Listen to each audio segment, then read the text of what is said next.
सबसे पहले अगर हम बात करें कोई स्टूडेंट सीखने की अवस्था में पहले कैसे आता है, मैं बाद में सिखाऊंगा ना, पहले तो तुम तैयार हो सीखने के लिए कि नहीं, इसके लिए बात करते हैं। यानी कि जो हमारी लर्निंग स्टेज होती है, लर्निंग स्टेज वो क्या होती है।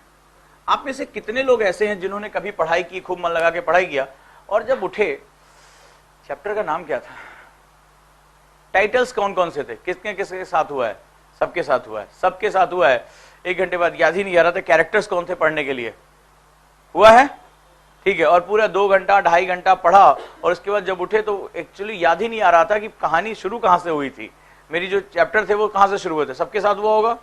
कभी कभार ऐसा भी हुआ होगा कि आपने एक बार खाली देखा, खासतौर पर जब एग्जाम पे जान फंसी होगी, भाई कल बोर्ड का एग्जाम है, कल एग्जाम है, तो फिर क्या होता है, आपने एक नजर देखा था, हल्का सा उसको सरसरी निगाह से पढ़ा था, और एग्जामिनेशन में आपका पेन क्या हो जाता है, चलना शुरू हो जाता है। एक तरफ आप इतनी मेहनत से पढ़ रहे हो और आपका आउटपुट नहीं आ रहा हो, दूसरी तरफ आपने एक सरसरी निगाह से देखा और आपको वो याद है, ठीक है। तो इसके लिए इसका सीधा सा मतलब है, हमारे ब्रेन में कुछ सिस्टम ऐसे होते हैं जिनको अगर हम समझ ले तो हम अपनी लर्निंग स्टेज को कन्वर्ट कर सकते हैं, और वहां पर मैं बात करता हूं ब्रेन वेव्स को लेकर, ठीक है। We are talking about brain waves. होता क्या है ब्रेन वेव्स, ये हमारी सीखने की अवस्था है। हमारा ब्रेन जो है वो इन्फॉर्मेशन को रिसीव कर रहा है। सपोज दैट इसी क्लास में मैं मान लो ज्योग्राफी पढ़ा रहा हूं, और ज्योग्राफी में मैंने सभी बच्चों को क्या किया, जबरदस्त एक ही कॉन्सेप्ट तुम्हें भी सुनाई पड़ रहा होगा और तुम्हें भी सुनाई पड़ रहा होगा, बट एक स्टूडेंट क्या होगा, टेस्ट में बहुत अच्छा परफॉर्म करो, और अगला स्टूडेंट को क्या हो रहा है, सारे क्वेश्चन वो गलत कर रहा है, या एक स्टूडेंट सेलेक्ट हो रहा है, दूसरा नहीं सेलेक्ट हो रहा है। उसका पीछे कारण है, टीचर ने ऐसा तो नहीं कहा होगा तुम्हारे कान में जाकर, बेटा ज्योग्राफी का जियोमॉर्फोलॉजी ऐसी होती है, और तुम्हें जो है गलत बता दिया कान में। कुछ ऐसा होता है, किसी क्लास में ऐसा नहीं होता। बट सवाल है कि जो वो स्टूडेंट है उसका माइंड उसको रिसीव कर पा रहा है कि नहीं रिसीव कर पा रहा है, और उसके लिए उसकी प्रिपेयर्डनेस है या नहीं। तो आज हम समझते हैं सबसे पहले कि हम सीखने की अवस्था में कैसे आते हैं। हम क्लासेस में, घर पे जब भी हम पढ़े तो अपने आप को कैसे जो है वो प्रिपरेशन अपनी कर सकते हैं। हमारी ब्रेन वेव्स, जो बेसिक हमारी ब्रेन वेव्स होती है उसको हम लोग बीटा ब्रेन वेव्स कहते हैं। This is known as beta. Beta brain waves जो होती हैं वो हमारी बहुत शॉर्टर ब्रेन वेव्स होती हैं, ठीक है। ये फ्लक्चुएट करती है, जैसे मैं बात कर रहा हूं, गुस्सा कर रहा हूं, किसी को कुछ समझा रहा हूं, तो दैट इज, मैं किस ब्रेन वेव में हूं, बीटा ब्रेन वेव्स में। इसकी फ्रीक्वेंसी क्या होती है, बहुत ज्यादा होती है, और फ्रीक्वेंसी बहुत ज्यादा होती है, लेकिन इसमें इंफॉर्मेशन क्या होती है, बहुत कम आती है, इंफॉर्मेशन कम हो जाती है इसमें। यानी क्या होता है, इसकी फ्रीक्वेंसी जो होती है वो क्या होती है, जब इसको नापा जाता है, साइंटिस्ट ने इसको नापा, तो उस कंडीशन में इसकी फ्रीक्वेंसी कैसी होती है, बहुत तेज होती है, लेकिन इसमें इंफॉर्मेशन कंटेन करने की पावर नहीं होती, इसमें ज्यादा देर तक इंफॉर्मेशन रिटेन नहीं हो सकती है। एक्चुअली में हम इसी अवस्था में पढ़ने के लिए बैठ जाते हैं। जैसे आप कहीं बाहर से आए, दौड़ के कहीं से आए, आपका ब्लड सप्लाई तेज है, सीढ़ियां चढ़ते हुए क्लास में धप्प से बैठ गए, अब टीचर ने क्या किया, पढ़ाना शुरू कर दिया, और आपको ये लगता है कि नहीं ये 2 घंटे, कई तो लोग ये सोचते हैं कि भाई पैसा जमा किया है तो इसलिए 2 घंटे तो क्लास में बैठना ही बैठना है। यही सबसे गलत एटीट्यूड है आपका। आपकी जो क्लासेस ये 2 घंटे 3 घंटे जो भी आप क्लास में बिता रहे हो, ये आपके पूरे दिन का गोल्डन टाइम है। कारण है कि जो व्यक्ति यहाँ खड़ा हुआ है उसने उस सब्जेक्ट में अपनी महारत हासिल की होगी, उसने जो है काफी मेहनत की होगी, 50 किताबें पढ़ी होंगी, कितने स्टूडेंट्स को उसने फेस किया होगा, कितनी आलोचनाएं झेली होंगी, कितने क्वेश्चन झेले होंगे, तब जाकर वो आपके सामने खड़ा हो रहा है। तो मान लीजिए 50 किताबें पढ़ने के बाद आपको वो नॉलेज आ रही है, और वो क्या होगा, एक 50 किताबों को पढ़ने में शायद आपको साल, 2 साल या 3 साल का समय लग जाए। तो ये आदमी अपनी इंफॉर्मेशन को क्या कर रहा है, आप तक पहुंचा रहा है कि नहीं पहुंचा रहा है, और इसीलिए आपका टाइम बचा रहा है। इसीलिए हम जो है किसी टीचर के पास जाते हैं ताकि वो मेरा टाइम क्या कर दे, सेव कर दे। ये नॉलेज मुझे भी 50 किताबें पढ़ने के मिल जाएगा, लेकिन ये 50 किताबें पढ़ने में मेरा टाइम कितना लगेगा, 3-4 साल, 4 साल, 5 साल। तो ये क्या कर रहा है, ये उसी सारी नॉलेज को मुझे इजीली एक क्लास में दे रहा है। तो इसीलिए क्लासेस का तो सबसे पहले महत्व ये समझो कि ये एक नेक्टर होता है, यानी कि जैसे अर्क होता है, रस, निचोड़, ये निचोड़ होता है उसके नॉलेज का। तो यहां तो हमें सबसे ज्यादा यूटिलाइज करना है। अब आप भागते हुए आए बीटा ब्रेन वेव्स में, ठीक है, सीढ़ियां चढ़ी, देर हो गए, कुछ भी मेट्रो से सफर करके आए, और क्लास में धम्म से बैठ गए।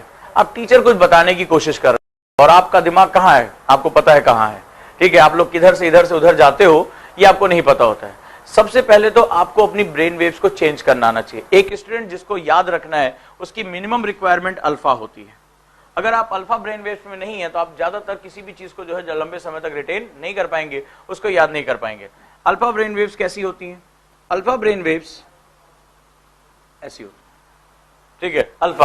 अल्फा में क्या होता है, इसकी फ्रीक्वेंसी कम हो जाती है, लेकिन इंफॉर्मेशन कंटेन करने की इसकी क्षमता क्या हो जाती है, बढ़ जाती है, ठीक है। आप जो है वो मल्टीपल टाइम, कई गुना जो है वो इंफॉर्मेशन को क्या कर सकते हैं, रिसीव कर सकते हैं। अब 1 घंटा ये वाला स्टूडेंट पढ़ रहा है और 1 घंटा ये वाला स्टूडेंट पढ़ रहा है। तुम मुझे बताओ, अगर इसका जो है ब्रेन वेव्स इसने ट्यून करना, उसको ये ट्रिक सीख ली कि 5 मिनट का टाइम लगाकर मैं अपनी ब्रेन वेव्स को कैसे ट्यून कर सकता हूं, इंफॉर्मेशन रिटेन करने की पावर किसकी ज्यादा होगी? ये मैं नहीं, साइंस कह रहा है, ये साइंटिस्ट कह रहे हैं। किसकी रिटेन ज्यादा करने की होगी पावर? अल्फा वाले की। और कुछ ब्रेन वेव्स जो इससे हायर होती हैं, जैसे कि थीटा और गामा, ठीक है। आपने सुना होगा जैसे विवेकानंद के बारे में, विवेकानंद के बारे में कहा जाता था कि एक किताब, जिस किताब को वो एक बार देख भी लें तो वो याद हो जाती है। ये कोई फैंटेसी नहीं है, ये कोई किंवदंती नहीं है, ये वाकई में सच्चाई है। कई लोग जो होते हैं वहां पर, जो साइंटिस्ट ने जो है, जो तिब्बती बौद्ध भिक्षुओं का नाम सुना होगा आप लोगों ने, तिब्बतन मॉन्क्स, जब उनकी ब्रेन वेव्स को जो है वो जब मेजर किया उनको मशीन पे, तो उनकी ब्रेन वेव्स ऐसी थी, नो फ्लक्चुएशन, नो फ्लक्चुएशन। आपने जब अपने संस्कृत के बारे में पढ़ा होगा तो एक शब्द सुना होगा, समाधि। फलाना व्यक्ति जो है वो समाधि में चला गया, सुना है? तो जो मास्टर्स होते हैं, मास्टर्स का मतलब है वो लोग जो ध्यान और धारणा की ऊंचाइयों पर पहुंच जाते हैं, अपना जीवन इसके लिए लगाते हैं, दे एक्वायर समाधि। समाधि का मतलब ये नहीं गड्ढा खोद के अंदर चले जाएं, ये तो बात की बात है, लेकिन समाधि का यहाँ सही मतलब होता है अपनी जो ब्रेन वेव्स, मन कहते हैं ना, मन बहुत चंचल है। आपने तमाम किताबें पढ़ी होंगी कि मन की गति बहुत ज्यादा तेज होती है, मन को काबू करना ये हर स्टूडेंट के लिए बहुत जरूरी होता है। इसमें जो ये माइंड का जो फ्लक्चुएशन है और माइंड की मूवमेंट्स होती हैं वो बिल्कुल स्टैटिक हो जाती है। That is for the masters. मैं यहाँ बात नहीं करूंगा, ठीक है, कि आप इस पर जाएं। आपके लिए जो फिजिबल है उसके बारे में बात करूंगा, how can you convert your beta brain waves into alpha, सबसे पहली चीज है। नहीं तो इसके बाद की सारी चीजें आपके लिए बेकार हैं। मैं आपको सिखाऊंगा और वो क्या होगा, यहां से जंप करते हुए कहीं और चला जाएगा। तो आज से आपको जब भी क्लास में आप आते हैं, इसीलिए मैंने याद होगा शुरुआती दौर में आपसे कहा था 10 मिनट पहले आइए, बोला था 10 मिनट्स अपने टीचर के आने से पहले पहुंच जाइए, और उस टाइम को आप जो है वो अपनी बीटा ब्रेन वेव्स को अल्फा में कन्वर्ट करने की कोशिश करिए, ताकि अगला जो 2 घंटा है वो आपका क्या होना चाहिए, जब उस क्लास से आप उठे तो क्लास की ज्यादातर चीजें आपके दिमाग में बिल्कुल सेट हो जानी चाहिए। ये एक एक क्लास आपकी बहुत इंपॉर्टेंट है। आपको नहीं पता चल रहा है कि इस एक एक क्लास की वैल्यू क्या है, पता चलेगा वो जिस दिन आप एग्जामिनेशन हॉल में बैठे हुए, उस दिन सब कुछ जो है वो तुम्हारा दिमाग पिक्चर खींच के तुम्हारे सामने डाल देगा कि तुमने किस किस दिन कितनी मौज काटी थी और अब उसकी कितनी सजा तुम्हें मिलेगी, तो सारा हिसाब बराबर हो जाएगा। सो खैर, इन दोनों की बात नहीं करूंगा। अगर आप कभी भविष्य में जा पाते हैं यहां तक, यहां पर हम बात करेंगे, ये बहुत बड़ी ब्रेन से आप बहुत कूल, बहुत ही शांत महसूस करोगे। ये जो लोग लंबे समय तक जो मेडिटेशन करते हैं या जो बहुत इंटेलेक्चुअल लोग होते हैं, उनकी ब्रेन वेव्स होती है। उनको अगर किताब उताब दे दिया जाए तो वो 10-12 घंटे जो है किताब में डूबे रहते हैं, उनको पता ही नहीं चलता कितना टाइम बीत गया। और वो कंडीशन एक ऐसी होती है जहां आपका माइंड जो होता है आपकी बॉडी को कैप्चर कर लेता है, यानी आप अपने दिमाग से जितना चाहे उतना काम कर सकते हैं। और ये जीनियस लोगों का दिमाग होता है, ठीक है, जीनियस लोगों का दिमाग। बाद में इसके बारे में बात करेंगे कि ये अवस्थाएं हमारी कैसे आ सकती हैं। But the first thing is, how can you convert your beta brain waves in alpha. इसके लिए जो सबसे अच्छा तरीका बताया गया है वो है ब्रीदिंग टेक्निक्स, ठीक है, ब्रीदिंग टेक्निक यानी कि श्वसन प्रक्रिया। आप मात्र अपनी श्वसन प्रक्रिया में, यानी अपनी सांस लेने की स्टाइल में चेंज करके अपनी बीटा ब्रेन वेव्स को अल्फा में कन्वर्ट कर सकते हैं। चलिए देखते हैं कैसा होता है।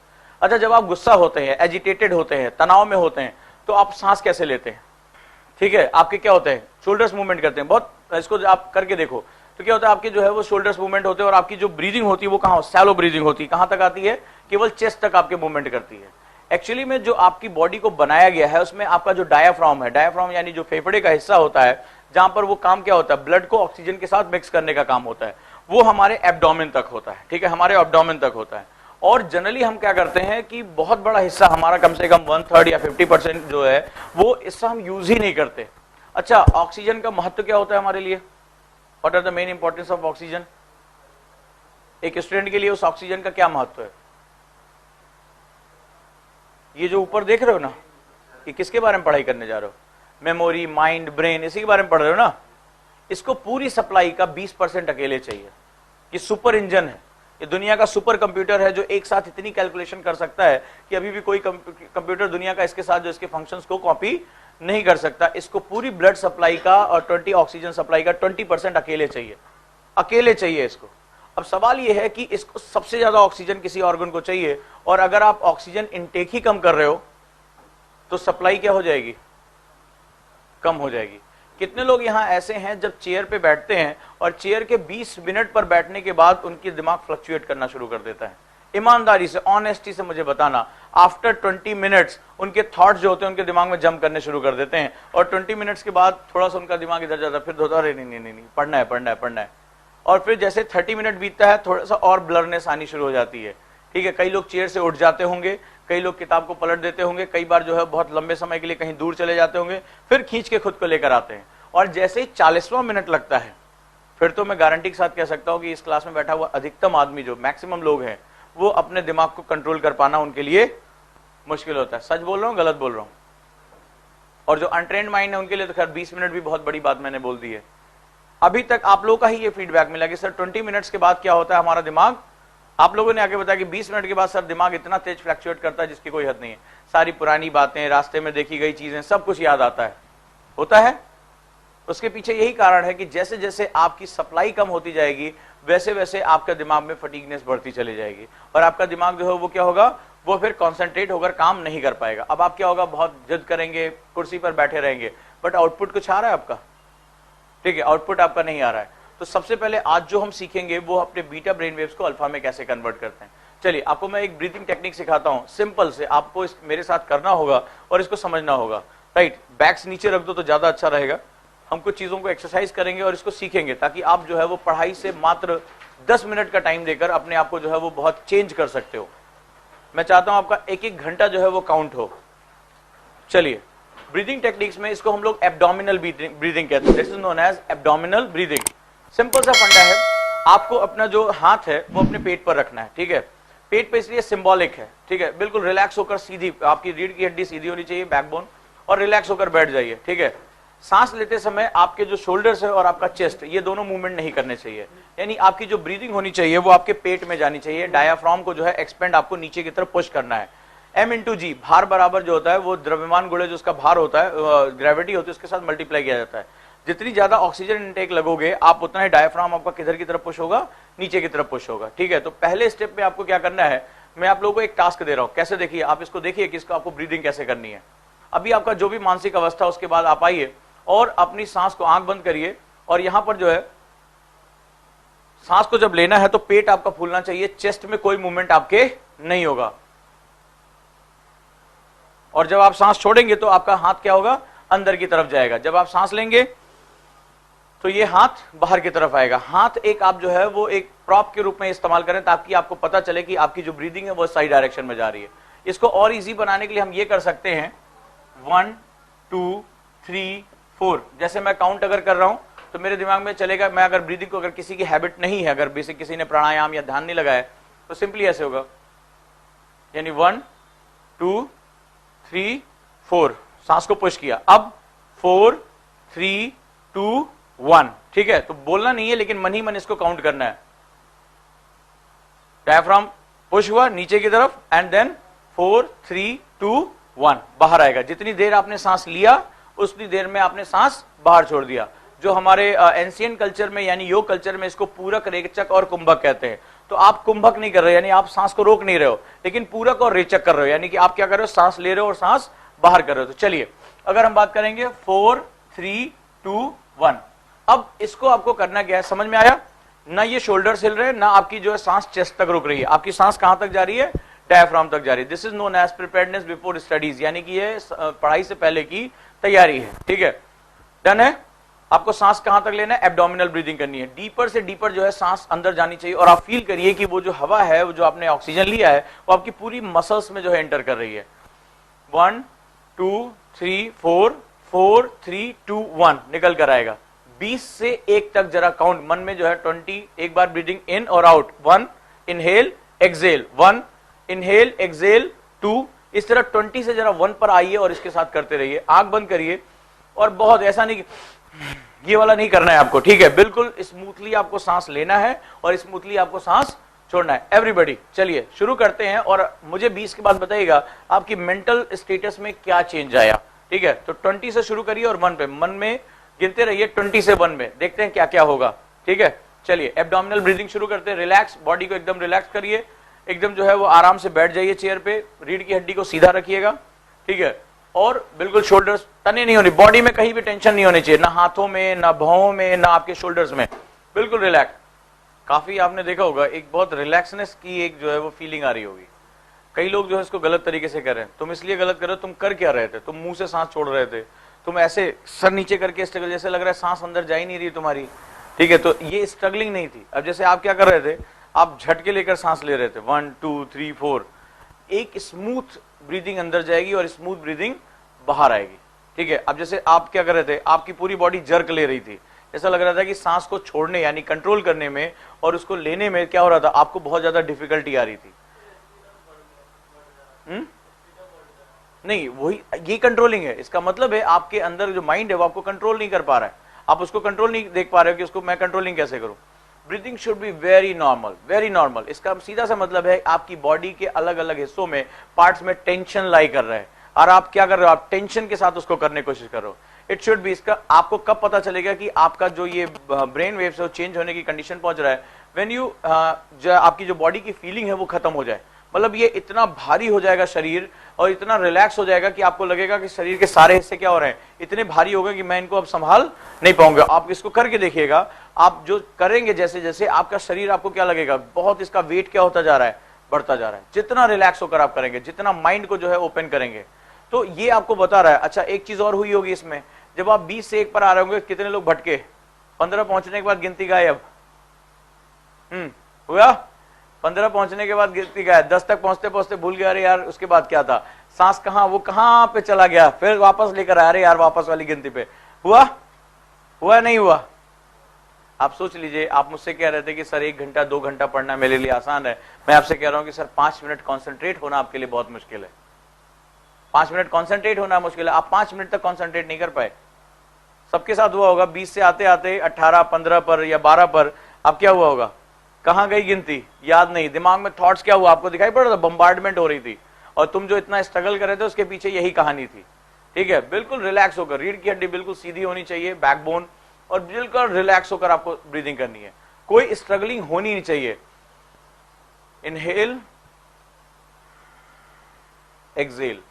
आप क्या कर रहे हो, अपने इस एजिटेटेड माइंड को काम माइंड में कन्वर्ट कर रहे हो। जब आपने आंखें खोली तो आपको क्या फील हुआ, कुछ लाइटनेस, कुछ तो चेंज फील हुआ होगा, अगर आपने सही ढंग से किया होगा। कुछ लोग डर के मारे आंखें बंद कर सकते हैं, लेकिन अगर किसी ने भी सही तरीके से किया होगा, आपको एक बहुत कूल फीलिंग हो रही होगी, ऐसा लग रहा था कि हमारी बॉडी क्या हो रही थी, बहुत ही रिलैक्स फीलिंग हो रही है, और हम now we can start listening, जिसे हम लोग जो है वो चीजों को सुनना शुरू कर सकते हैं, अपनी बॉडी को सुनना शुरू कर सकते हैं। And you converted your beta brain waves into alpha. अब इसके बाद क्या होगा, आपने देखा होगा अचानक से आपकी पूरी बॉडी मूवमेंट पूरी रिलैक्स हो गई। अब आप पढ़ने की आप स्थिति में, अब आप आएंगे, अब क्या होगा, धीरे धीरे आपका जो बॉडी होगा और माइंड होगा वो प्रिपेयर हो जाएगा।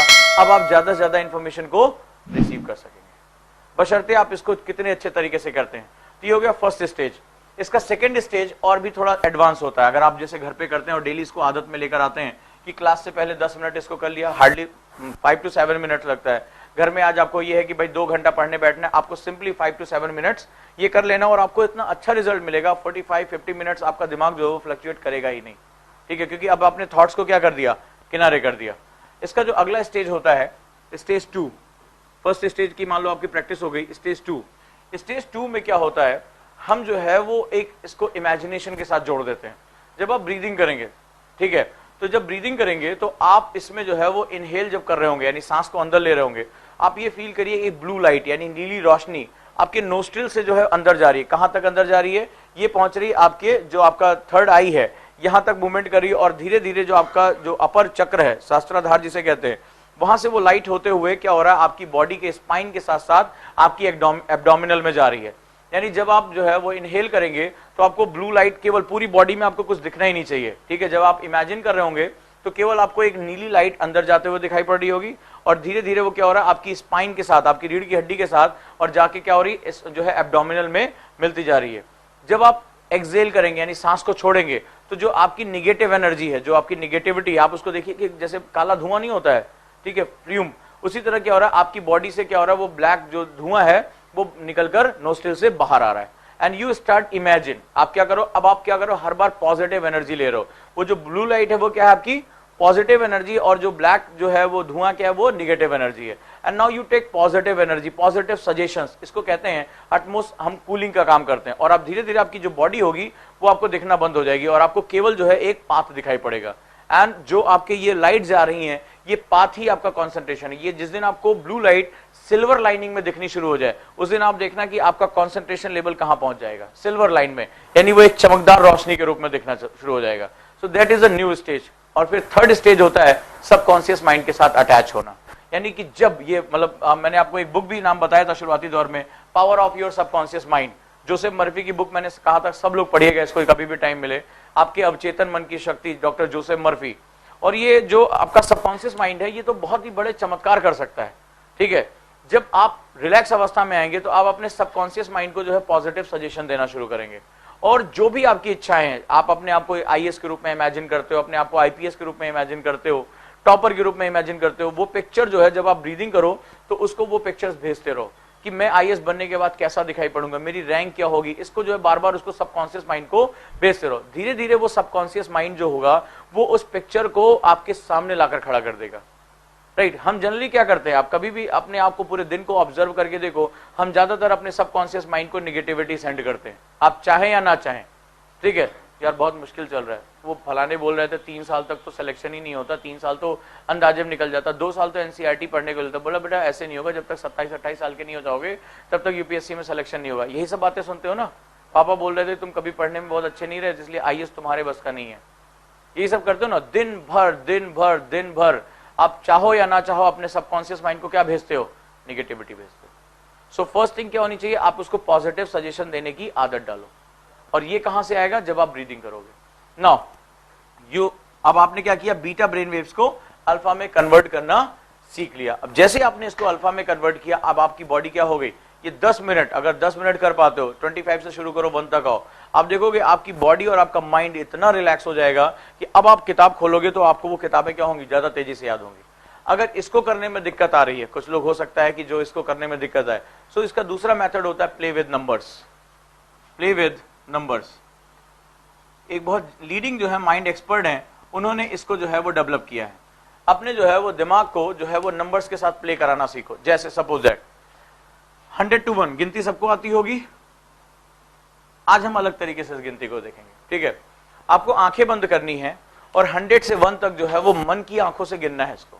लेकिन आपको क्या करना है, जितनी भी डिजिट्स आपके सामने गुजरेंगी, 100, 99, 98, 97, 96, 95, ये आपको विजुअलाइज करनी है, ठीक है, विजुअलाइज करनी है। कोई भी आपको जो है वो डिजिट स्किप नहीं करना है। अगर 93 हो रहा है, 92 हो रहा है, तो आपको क्या करना पड़ेगा, उसको चेंज करना पड़ेगा, ठीक है। अब आप सभी आंखें बंद करिए और 100 से 1 तक जब मैं आपसे कहूं स्टार्ट, आप इसको जो है वो बिना लिप जो है वो मूवमेंट नहीं होने चाहिए, आप मन की आंखों से इसको गिन के दिखाओ। और मैं आपको टाइम दे रहा हूं कि आप इसको कब तक जो है वो कर सकते हैं, मैं बताने जा रहा हूं। आपका टाइम जो है स्टार्ट होने जा रहा है, स्टार्ट।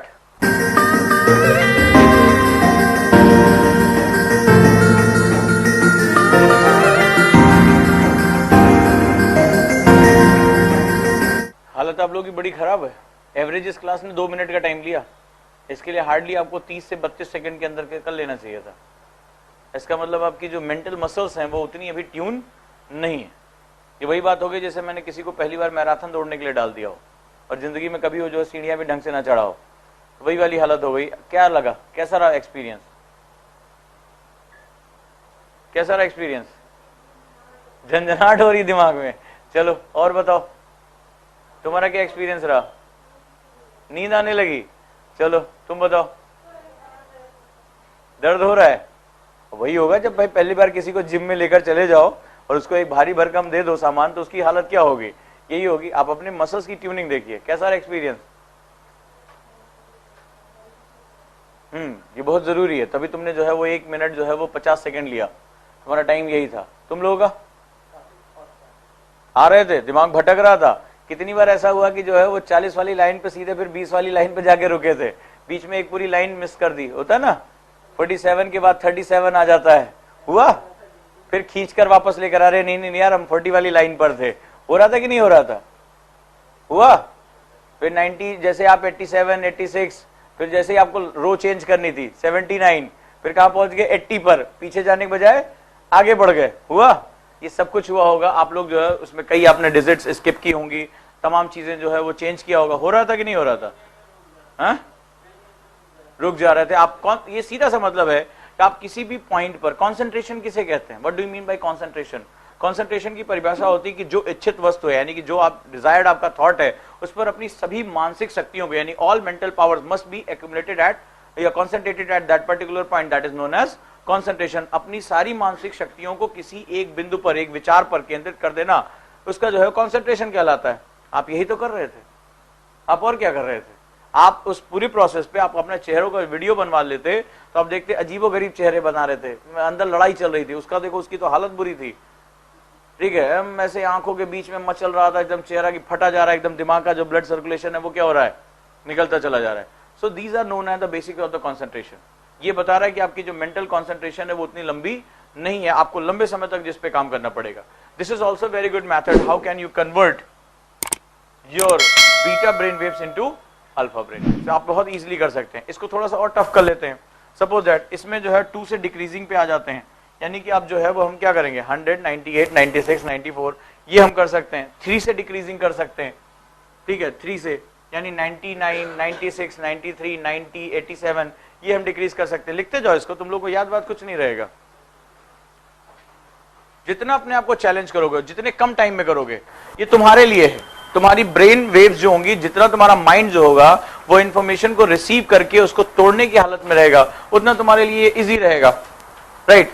मैं ये बात तुमसे क्यों कह रहा हूं, ये मेंटल स्ट्रेंथ क्यों जरूरी है। आप 100 to 1 आने में आपकी ऐसी तैसी हो गई, ठीक है। अब आप ये सोचिए कि जब आप कोई चीज पढ़ेंगे, अब जब सीनियर होंगे और वहां पर आपको जो है वो मेंस के क्वेश्चन लिखने होंगे, और हर मेंस का क्वेश्चन कई डायमेंशन के साथ होता है, ठीक है। जब सपोज दैट मान लो कोई भी चीज को पढ़ रहे हो, आज का न्यूज़पेपर उठाकर पढ़ लिया, तो न्यूज़पेपर में आपने पढ़ा कि कोई भी चीज है, सपोज दैट अभी जो आपके नेशनल पॉपुलेशन रजिस्टर को लेकर बात चल रही है, जो भी है XYZ, अब इसके सोशियो इंपैक्ट होंगे, इसके इकोनॉमिक इंपैक्ट होंगे, इसके पॉलिटिकल इंपैक्ट होंगे, तो आपको क्या करना पड़ेगा, कुछ हिस्सा पॉलिटिक्स से उठाना पड़ेगा, कुछ इकोनॉमिक्स से उठाना पड़ेगा, कुछ सोसाइटी से उठाना पड़ेगा, और अपने दिमाग में क्या करना पड़ेगा, उसको जो है मिक्सअप करना पड़ेगा, और मिक्सअप करके एक आंसर लिखना पड़ेगा। यही फर्क होता है। इन्फॉर्मेशन तो हर कोई पढ़ सकता है, उसको मिलाने की यानी इंटरडिसिप्लिनरी अप्रोच में कन्वर्ट करने की जो पावर होती है वही मेंटल स्ट्रेंथ कहलाती है। आप एक नंबर पे कंसंट्रेट नहीं कर सकते, आप इतने आंसर्स पे कैसे कंसंट्रेट करोगे? सवाल ये है ना। ये आपकी इंटरनल सिक्योरिटी को कैसे इफेक्ट कर सकता है, ये आपकी जो है वो एक्सटर्नल सिक्योरिटी को कैसे इफेक्ट कर सकता है। मैं किसी भी पॉइंट को कई डायमेंशन के साथ जोड़ सकता हूं, लेकिन ये तब होगा जब आपके पास क्या होगा, आपकी मेंटल स्ट्रेंथ के पास जो है अलग अलग डायमेंशन में सोचने की पावर होगी। इन घोड़ों को हर डायरेक्शन में तुम दौड़ा भी लो और कंट्रोल भी कर लो, ये तुम्हारे दिमाग के घोड़े होते हैं। तो इसीलिए बहुत अच्छी बात कही गई है, जब दिमाग आपका गुलाम होता है तो इस दुनिया का सबसे ताकतवर जानवर है, लेकिन जब आप दिमाग के गुलाम होते हो तो आपको बर्बाद होने से कोई रोक नहीं सकता। तो आपको चूज करना है, दिमाग सेम है, आप दिमाग के गुलाम हो या दिमाग आपका गुलाम है।